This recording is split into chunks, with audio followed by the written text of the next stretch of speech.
ان آیتوں میں اللہ نے یہ بھی فرمایا وما کان المؤمنون لینفروا کافہ، مومنین کے لیے یہ مناسب نہیں کہ سب کے سب جہاد میں نکل جائیں. پہلے تو کوئی باقاعدہ فوج نہیں تھی نا، تو سارے جا رہے ہوتے تھے، تو اللہ نے فرمایا کہ سب بھی نہیں، پیچھے بھی کام ہے، ہر طرح کے شعبے زندہ ہونا ضروری ہے. اب تو ملکوں کی فوجیں بن چکی ہیں، حضرت عمر رضی اللہ تعالیٰ عنہ کے دور سے باقاعدہ یہ منظم ہونا شروع ہو گیا تھا. تو اب تو فوجیں، اب تو ظاہر ہے اب فوج لڑتی ہے، لیکن اگر فوج کسی ملک میں ناکافی ہو جائے لڑائی کے لیے، کسی اسلامی ملک کی بات کر رہا ہوں، تو پھر عوام پہ بھی جہاد فرض ہو جاتا ہے. اور پتہ ہے جہاد ایک ایسی چیز ہے کہ جب فرض عین ہوتا ہے نا، تو حکومت پر واجب ہوتا ہے کہ اگر فوج کمزور پڑ رہی ہے تو جتنے جوان ہیں ان کو بھی لتر لگا کے بھیجے وہ بارڈر پہ، سمجھ رہے ہیں، اور ان کے لیے پیچھے رہنا جائز نہیں ہے. اور اگر وہ بھی کافی نہیں ہو رہے تو پھر عورت پہ بھی واجب ہو جاتا ہے کہ وہ بھی لڑے جا کے. فقہاء نے جہاد کے احکام بہت تفصیل سے بیان کیے کہ سب پہ واجب ہو جائے گا، جتنے بھی جوان ہیں، عوام پہ بھی واجب، اور حکومت پر یہ بھی واجب ہو جائے گا کہ اگر یہ کافی نہیں ہو رہے تو زبردستی بھیجے ان کو.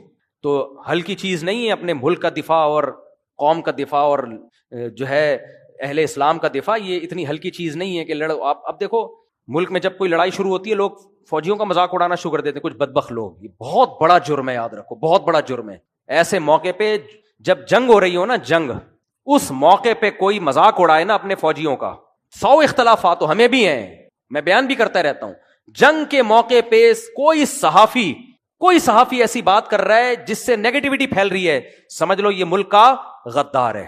ایسے میں تو حق بھی چھپا لیا جاتا ہے، اس میں حق اور باطل نہیں دیکھا جاتا، اس میں یہ دیکھا جاتا ہے کہ کون سا ایسا کام ہے جس سے بارڈر میں لڑنے والے فوجیوں کے حوصلے پست ہوں گے. کوئی بھی ایسی بات کی جائے، ایسے میں حق بھی چھپا دیا جاتا ہے. اگر کسی کی غلطی ہے اس کو بھی پردہ ڈال دیا جائے گا. مثال کے طور پر کوئی کمانڈر میدان میں کھڑا ہوا فوجیوں کو حکم دے رہا ہے کہ آگے جاؤ، کوئی دوسرا آ کے بولتا ہے بھائی کمانڈر تو 2 نمبر آدمی ہے. یار اب کہنے کی کیا ضرورت ہے؟ اس کا مطلب یہ ہو کہ آپ امیر کی اطاعت اس کے دل میں اس کا جذبہ کم کر رہے ہو، تو یہ تو ڈی موٹیویٹ ہوں گے، یار ہمیں 2 نمبر آدمی کی اطاعت ہم کر رہے ہیں. بھائی اس موقع پہ جب جنگ ہوتی ہے، ایمرجنسی ہوتی ہے، اس میں سب نے مل کے فوجیوں کا حوصلہ بڑھانا ہوتا ہے اور سب نے متحد ہو کے دشمن کا مقابلہ کرنا ہوتا ہے. چاہے سوشل میڈیا پہ کریں، چاہے میدان جنگ میں، بھائی سارے اختلافات ایک طرف، لیکن ہم اپنے ملک کے ساتھ ہیں. سوال ہی پیدا نہیں ہوتا کہ ہم جب انڈیا نے اٹیک کیا تھا تو بڑا اچھا ایک لوگوں میں جو مخالفین بھی تھے وہ بھی حامی ہونا شروع ہو گئے تھے، لیکن کچھ بدبخت ایسے خبیث تھے وہ آخری دن تک مخالفت کرتے رہے ہیں ہماری فورسز کی. خود ہی لڑیں، ہم تو نہیں لڑیں گے، انہی کا کیا کرتا ہے، اس طرح کی بکواسات کر رہے تھے. لیکن جب ادھر سے میزائل داغے گئے ہیں اور پاکستان کو فتح ہوئی ہے تو پھر آ گئے واپس پلٹ گئے نا. یہ منافقین کا یہی ہے، لا الہ ہؤلاء ولا الہ ہؤلاء. تو اس لیے میرے بھائی لڑائی میں جو ہے نا متحد ہو جایا کرو اور یہ کوشش کیا کرو یار ہمیں بھی موقع ملے بارڈر پہ جانے کا. ابھی جب مودی نے میزائل مارے تھے نا تو کئی لڑکوں کے فون آئے، مصعب ہمیں بھی لے کے جاؤ بارڈر پہ. میں کہتا یار میں خود کوشش کر رہا ہوں، ہم بھی 2-4 ٹھش پش کرنے جا کے کیا ہے، گولا آ گیا تو شہید ہو جائیں گے اور کیا ہے. سیدھا حدیث میں آتا ہے الجہاد مختصر طریق الجنہ، جنت کا سب سے شارٹ راستہ کون سا ہے؟ جہاد ہے. ویسے ہمارے کون سے اتنے اچھے اعمال ہیں، وہاں لتر لگنے کا زیادہ خطرہ ہے ہم سب کو. تو سب سے آسان راستہ یہ ہے. تو بارڈر پہ لڑائی ہو، فوجی کمزور پڑ رہے ہو، ہر نوجوان کا جذبہ ہونا چاہیے مجھے بھیجو یار. لیکن اللہ کا شکر ہے جب یہ بنیان مرصوص آپریشن ہوا تو بہت سے نوجوانوں کا جذبہ تھا، میرا اپنا بھی جذبہ تھا، لیکن کوئی لنک ہی نہیں مل رہا تھا کدھر سے جائیں. میں نے کہا یار مزہ نہیں آ رہا تھا، خدا کی قسم بستر پہ مزہ نہیں آ رہا تھا یار. ادھر جاؤ یار 2-4 میزائل تو داغو نہ، جا کے انگلی کٹا کے ہی شہیدوں میں نام لکھوا دو.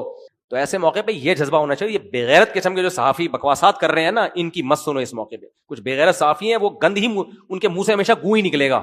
باقی جب جنگ ختم ہو جائے پھر لڑو آپس میں. وہ تو ہم لڑ رہے ہیں، اللہ کا بڑا فضل ہے، سیاسی لڑائیاں بھی ہوں گی وغیرہ وغیرہ بھی ہوگا، تو پھر لڑو آپس میں. دشمن کے سامنے کیا ہے ایک. اور یہ جو لڑائیاں ہو رہی ہیں نا، یہ ان لڑائیوں کے پیچھے اسرائیل اور انڈیا ہے. سمجھ میں آ رہی ہے بات؟ کیونکہ پاکستان ایک واحد ایٹامک طاقت رہ گئی ہے، وہ کبھی بھی سامنے سے آئے تو مار کھائی نا، تو اب دائیں بائیں سے آ رہے ہیں وہ. تو یہ اس لڑائی کو آپ یہ نہ سمجھو کہ یہ افضل جہاد نہیں ہے، یہ بہت بڑا جہاد ہے. کیونکہ یہ لڑائی جن سے ہو رہی ہے وہ اسرائیل اور اصل میں انڈیا کی لڑائی ہے. یہ وہ دونوں مل کے ہم سے لڑ رہے ہیں، کیونکہ پاکستان ایک واحد طاقت رہ گئی ہے. انہوں نے اس ملک کی واٹ لگانی ہے تاکہ کباب میں جو سب سے بڑی ہڈی ہے وہ سائڈ پہ ہو جائے. تو اس لیے جذبہ پیدا کرو اپنے اندر. ایسے موقع پہ تو یہ تو متحد ہونے کا بہترین موقع ہے. خیر جلدی سے میں ختم کرتا ہوں درس کو. ساری آج جہاد کی آیتیں، اللہ نے اتنی آیتیں بیان کی ہیں ایسا زبردست. یا ایھا الذین آمنوا قاتلوا الذین یلونکم من الکفار ولیجدوا فیکم غلظہ. اللہ فرماتے ہیں جو کفار سے جب لڑائی کرو نا تو ان کو چاہیے تمہارے اندر سختی محسوس کریں. صحیح ہے نا؟ کیا محسوس کریں؟ جب لڑائی ہو تو ان کو لگے کہ غلط لوگوں سے ہمارا پالا پڑ گیا ہے. وَاعْلَمُوا أَنَّ اللَّهَ مَعَ الْمُتَّقِينَ، اور جان لو اللہ پرہیزگار لوگوں کے ساتھ ہے. تو جہاد میں برائیوں سے اجتناب کی بڑی اہمیت ہے. نماز کی پابندی، اللہ کا ذکر کثرت سے، ان سب چیزوں کا اہتمام کرنا چاہیے. رمضان میں زوجہ کے قریب جانے سے صحابہ کو منع کیا تھا. بڑا دلچسپ واقعہ ہے. رمضان کی راتوں میں بھی زوجہ کے قریب جانے سے منع کیا تھا. ایک صحابی تھے، وہ رات میں کہیں چلے گئے. اب بڑے پریشان ہوئے، رسول اللہ صلی اللہ علیہ وسلم کے پاس آئے، عرض کیا یا رسول اللہ مجھ سے غلطی ہوئی، رمضان کی رات میں نے اپنی زوجہ کے قریب چلا. آپ نے فرمایا کیوں؟ وہ بڑا دلچسپ واقعہ ہے، بظاہر تھوڑا حیا کے خلاف بھی ہے لیکن اتنا بھی نہیں ہے. وہ کہہ رہے میری زوجہ کہیں پانی بھرنے کے لیے جا رہی تھی، ان کی پنڈلی کھلی تو میری نظر بیوی کی پنڈلی پر پڑی اور میں بس پاگل ہو گیا بیوی کے عشق میں. میں یہ اس لیے بیان کر رہا ہوں کہ جو لوگ نظر کی حفاظت کرتے ہیں وہ بیوی کے عشق میں پاگل ہوتے ہیں. جو دن رات انٹرنیٹ پر پنڈلیاں دیکھتے رہتے ہیں انہیں بیوی کی پنڈلی بھی کیا شکل بھی اچھی نہیں لگتی ان کو. بد نظری کا یہ عذاب ہے، وبال ہے کہ جو اللہ نے گھر میں آپ کے لیے بٹھائی ہے وہ آپ کو اچھی نہیں لگے گی. تو نظر کی حفاظت کیا کرو، اس سے آپ کو اپنی بیوی سے عشق ہوگا، محبت ہوگی. بات آ رہی ہے سمجھ میں؟ تو اب دیکھو کیسا روزے کی حالت ہے. رمضان میں پابندی ہے، اسلام میں حکم تھا جو رمضان میں بیوی سے بستری کرے گا 60 روزے لگاتار رکھنے پڑیں گے. کتنا بڑا جرم، لیکن صحابی سے برداشت نہیں ہوا. صرف زوجہ کے پاؤں پہ نظر پڑی ہے تو وہ کیسے بیوی سے محبت کرتے ہوں گے، اور وہ بیوی کے بغیر رہ سکتے ہوں گے. اور آج لوگوں کے فون آتے ہیں، ہماری بیگم جس میکے جاتی ہے اتنی خوشی ایسا اچھا سا فیل ہوتا ہے، ایسا عجیب سا محسوس ہو رہا ہوتا ہے جیسے آزاد ہو گئے. تو میں کہتا ہوں ظاہر ہے اب تمہیں موقع مل گیا کنڈی لگانے کا، ٹھیک ہے نا، اور آنکھ مٹکے کرنے کا، تو خوش تو ہوگے. تو یہ بھی ایک عذاب ہے جو لبرل لوگ نے جس عذاب میں ڈالا ہوا ہے نا، اس میں عورت کے حقوق نہیں ہے. عورت کے حقوق نظر کی حفاظت میں اور عورت کے پردہ کرنے میں. جب مرد باہر نکلے گا سب پردے میں ہوں گی تو آئے گا کس کے پاس؟ بیگم کے پاس ہی آئے گا. تو اتنے منہ کالا کرنے کے راستے کھول دیے ہیں تو ظاہر ہے پھر کامیاب ازدواجی زندگی نہیں ہوتی. تو نبی کے پاس آئے، عرض کیا یا رسول اللہ میں برداشت نہیں کر پایا. تو آپ مسکرا دیے. تو وہ نبی کے پاس گئے، یا رسول اللہ ایسے ہوا، مجھ سے غلطی ہو گئی. تو آپ نے فرمایا کیوں؟ فرمایا ایسا ہو گیا تھا. تو آپ صلی اللہ علیہ وسلم نے فرمایا 60 روزے رکھو لگاتار. انہوں نے فرمایا ایک کی طاقت نہیں ہے، اس میں یہ ہو گیا 60 کیسے رکھوں گا، نہیں ہے طاقت 60. آپ نے فرمایا ٹھیک ہے پھر 60 غریبوں کو 2 ٹائم کا کھانا کھلاؤ. فرمایا اس کی بھی طاقت، بولو بھائی نہیں. اتنے میں ایک صحابی لائے کوئی چیز صدقہ کرنے کے لیے. تو آپ نے فرمایا چلو اصل حکم تو یہی ہے کہ 60 روزے یا پھر 60 غریبوں کو کھانا، وہ نہیں تو چلو فی الحال ان کو تنبیہ کے لیے کچھ ان سے صدقہ کروا لیتا ہوں. فرمایا چلو یہ فلاں خیرات کی ایک چیز لے کر آئے ہیں، تم یہ لے کے غریبوں میں بانٹ دو. انہوں نے فرمایا مجھ سے زیادہ غریب پورے مدینہ میں بھائی کوئی بھی نہیں. آپ صلی اللہ علیہ وسلم مسکرانے لگے. فرمایا جاؤ کھاؤ اور بچوں کو کھلاؤ. واہ بھائی غلطی بھی ہوئی اور گھر میں راشن بھی آ گیا. تو اس کے بعد قرآن کی آیت نازل ہوئی کہ احل لکم لیلۃ الصیام الرفث الی نسائکم ہن لباس لکم وانتم لباس لہن علم اللہ انکم کنتم تختانون انفسکم فتاب علیکم وعفى عنکم فالآن باشروہن وابتغوا ما کتب اللہ لکم. فرمایا اللہ کو پتا ہے کہ تم اس حکم پر عمل نہیں کر سکتے، لہذا رمضان کی راتوں میں تمہیں اپنی بیوی کے پاس جانے کی اجازت ہے، لہذا ان کے پاس جایا کرو اور اس اولاد کو تلاش کرو جو اللہ نے تمہارے مقدر میں لکھ دی ہے. قرآن جہاں بھی بیوی سے ریلیشن قائم کرنے کی بات کرتا ہے اولاد کا ذکر لازمی کرتا ہے، یعنی تلاش کرو اس اولاد کو جو اللہ نے تمہارے لیے لکھ دی ہے. ما کتب اللہ لکم، ما کتب اللہ علیکم نہیں ہے. علا کا مطلب تمہارے خلاف، لکم کا مطلب تمہارے فائدے کے لیے. لام عربی میں نفع کے لیے آتا ہے، علا عربی میں ضرر اور نقصان کے لیے آتا ہے. فرمایا یہ نہیں کہ اس اولاد کو تلاش کرو جو بطور پینلٹی کے اللہ نے تمہارے متھے لگا دی ہے، جو اللہ نے تمہارے فائدے کے لیے لکھ دی ہے. اس سے پتہ چلتا ہے اسلام اولاد کی کثرت پہ کس قدر حریص ہے. بات آ رہی ہے اور بھی اس بارے میں آیتیں ہیں قرآن مجید کی، مگر میں اب زیادہ تفصیل میں نہیں جاؤں گا. کچھ آیتیں رہ گئی ہیں، کچھ احادیث رہ گئی ہیں، تو وہ انشاءاللہ پھر اگلے اللہ نے میاں بیوی کو ایک دوسرے کا لباس قرار دیا. یہ ایک بڑی زبردست ایک پہچان ہے زوجین کی، میاں بیوی کی. لباس اس لیے کہ لباس کا کام ہوتا ہے آپ کے ان اعضاء کو چھپانا جو آپ کے لیے ضروری تو ہیں لیکن آپ دنیا کے سامنے اس کو دکھانا نہیں چاہتے، وہ آپ کی بے عزتی کا ذریعہ بنتے ہیں. تو اللہ تعالیٰ نے مرد میں بھی سیکشول ڈیزائرز رکھی ہیں، عورت میں بھی سیکشول ڈیزائرز رکھی ہیں، اور یہ ڈیزائرز انسان کی فطرت ہیں. لیکن فطرت کے باوجود کوئی بھی ان چیزوں کو نمایاں نہیں کرنا چاہتا. یعنی جیسے آپ نے جانور دیکھے ہوں گے، وہ کھلے عام اپنی اس خواہش کو پورا کر رہے ہوتے ہیں. تو مرد اور عورت میں اللہ نے یہ خواہش تو رکھی ہے، مگر وہ کوئی بھی یہ نہیں چاہتا شریف آدمی کہ میں اپنی اس خواہش کو اس طرح سے پورا کروں کہ لوگوں کو پتہ چل رہا ہو. اس میں انسان کی بے عزتی ہے، رسوا ہو جاتا ہے۔ تو اندرون خانہ ہی میاں بیوی ایک دوسرے کی اس خواہش کو پورا کرنے کا ذریعہ بنتے ہیں، اور وہ ایک دوسرے کے اس ایک ایسی خواہش کو جو ایک عیب سمجھی جاتی ہے دنیا کی نگاہوں میں، اس عیب کو اندرون خانہ پورا کر کے اس کے چھپا دیتے ہیں ان عیبوں کو۔ اگر وہ میاں بیوی ایک دوسرے کے لیے لباس نہ بنے اور ایک دوسرے کے اس عیب پہ پردہ نہ ڈالیں، یعنی ایک دوسرے کی خواہش کی تکمیل کا ذریعہ نہ بنے، تو اس بات کا امکان ہوتا ہے کہ یہ دونوں مرد بھی اور عورت بھی کسی اور طریقے سے اپنی خواہش پوری کر کے دنیا کے سامنے ذلیل اور رسوا ہو جائیں۔ ظاہر طوائف خانوں کا رخ کریں گے یا اور کسی طرح سے جو ہے نا زنا کی کوشش کریں گے، تو اس میں آخرت کی رسوائی بھی ہے اور بعض دفعہ دنیا کی رسوائی کا ذریعہ بھی بنتی ہے یہ چیز۔ رمضان کی راتوں میں الرفث الی نسائکم، اپنی عورتوں کی طرف بے پردہ ہو کے جانا یا بے لباس ہونا۔ ہن لباس لکم، وہ عورتیں یعنی تمہاری بیویاں تمہارا لباس ہیں، وانتم لباس لہن، اور تم ان کا لباس ہو۔ جب اسلام میں روزے فرض ہوئے تو حکم یہ تھا کہ افطاری کرنے کے بعد، جب آپ غروب آفتاب کے بعد افطاری کرتے ہیں نا، تو افطاری کرنے کے بعد جب تک آپ دوبارہ سو نہیں جاتے اس وقت تک آپ کو کھانے پینے کی اجازت ہے، اس وقت تک آپ کو کھانے پینے کی اجازت ہے۔ ایک بات، جیسے ہی آپ کی آنکھ لگ گئی دوبارہ اٹھے تو بس اب کھانا پینا آپ پر دوبارہ کیا ہو گیا؟ حرام ہو گیا، یعنی روزہ آپ کا شروع ہو گیا۔ ایک حکم تو یہ تھا۔ دوسرا یہ تھا کہ جیسے روزے کی حالت میں زوجہ سے ہم بستری کی اجازت نہیں تھی، اسی طرح رمضان کی راتوں میں بھی زوجہ کے قریب جانے کی اجازت نہیں تھی، اور اس پر کفارہ تھا کہ 60 روزے مسلسل رکھنے پڑیں گے آپ کو۔ تو بعض صحابہ سے یہ کوتاہی ہو گئی۔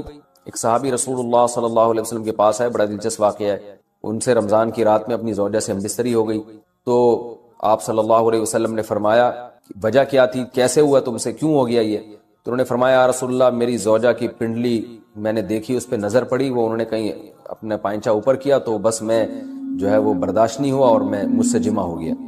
تو آپ صلی اللہ علیہ وسلم مسکرائے اور آپ نے فرمایا کہ 60 روزے رکھو۔ انہوں نے فرمایا یا رسول اللہ ایک روزہ نہیں، اتنا مشکل ہے ایک روزہ رکھنا، تو 60 کیسے رکھوں گا؟ آپ نے فرمایا جو ہے 60 مسکینوں کو کھانا کھلاؤ 2 ٹائم کا۔ انہوں نے عرض کیا یا رسول اللہ میں تو خود مسکین ہوں، میرے پاس تو کھلانے کے پیسے نہیں ہیں۔ تو اب اسلام میں اصل حکم تو یہ ہے کہ اگر روزے کی حالت میں آپ زوجہ سے ہم بستری کر لیں تو لگاتار 60 روزے رکھنے پڑتے ہیں۔ اس کی اگر استطاعت نہیں، یعنی آپ بوڑھے ہیں، بیمار ہیں، تو پھر آپ 60 مسکینوں کو 2 ٹائم کا کھانا کھلائیں گے۔ اس کی استطاعت نہیں ہے تو اب کچھ نہیں کرنا، اب یہ انتظار کرنا ہے کہ جب استطاعت پیدا ہو جائے تو 60 مسکینوں کو کھانا کھلانا ہے آپ نے، ورنہ بیٹھے رہیں آرام سے۔ لیکن نبی صلی اللہ علیہ وسلم نے ان کی دلجوئی کے لیے اور کہ چلو کچھ تو تھوڑی بہت ان کو سزا ملے، تو آپ صلی اللہ علیہ وسلم نے ان کو حکم دیا کہ اچھا چلو 60 مسکینوں کو کھلا بھی نہیں سکتے، غریب ہو، تو پھر ایسا کرو کہ صحابہ کو حکم دیا، اچھا پھر انہوں نے فرمایا کہ آپ صلی اللہ علیہ وسلم نے فرمایا کہ ٹھیک ہے، صحابہ کو حکم دیا ان کے لیے کچھ چندہ کرو اور ان کو دو تاکہ یہ کسی غریب کو صدقہ کر دیں، کچھ تو تلافی ہو نا جو غلطی ان سے ہوئی ہے۔ تو صحابہ نے سب نے کچھ چندہ کیا اور ان صحابی کو پکڑایا کہ بھائی مدینہ میں کسی مسکین کو صدقہ کر دو۔ تو انہوں نے عرض کیا یا رسول اللہ مجھ سے زیادہ مسکین کو صدقہ کروں میں، یعنی سب سے بڑا مسکین تو میں ہی ہوں۔ تو آپ صلی اللہ علیہ وسلم ہنس پڑے اور آپ صلی اللہ علیہ وسلم فرمائے جاؤ کھاؤ، ٹھیک ہے نا، کھاؤ اور اپنے اہل و عیال کو کھلاؤ۔ تو یہ بڑا دل لگی کا معاملہ ہو گیا ان صحابی کے ساتھ۔ تو لیکن اللہ تعالیٰ نے حکم یہ نازل کیا کہ رمضان کی راتوں میں تمہارے لیے زوجہ کے قریب جانا جائز ہے، اس کی اجازت دے دی اللہ تعالیٰ نے، اور اس کی حکمت بھی بیان کی۔ علیم اللہ انکم کنتم تختانون انفسکم، اللہ جانتا ہے کہ تم اپنے ذات کے ساتھ خیانت کرو گے، یعنی خیانت ہی ہے نا، اللہ کے حکم کو توڑ دو گے۔ یہ حکم بہت مشکل ہے، اللہ کو پہلے سے پتہ ہے کہ تم نہیں اس کو فالو کر سکتے، لہذا ہم نے تمہیں چھوٹ دے دی ہے۔ تو یہ آیت یعنی اس سیاق و سباق میں نازل ہوئی۔ تو اللہ نے فرمایا احل لکم، حلال کر دیا گیا ہے تمہارے لیے رمضان کی راتوں میں الرفث الی نسائکم، اپنی عورتوں کی طرف بے پردہ ہو کے جانا یا بے لباس ہونا۔ ہن لباس لکم، وہ عورتیں یعنی تمہاری بیویاں تمہارا لباس ہیں، وانتم لباس لہن، اور تم ان کا لباس ہو۔ اللہ نے میاں بیوی کو ایک دوسرے کا لباس قرار دیا ہے، یہ ایک بڑی زبردست یعنی ایک پہچان ہے زوجین کی، میاں بیوی کی۔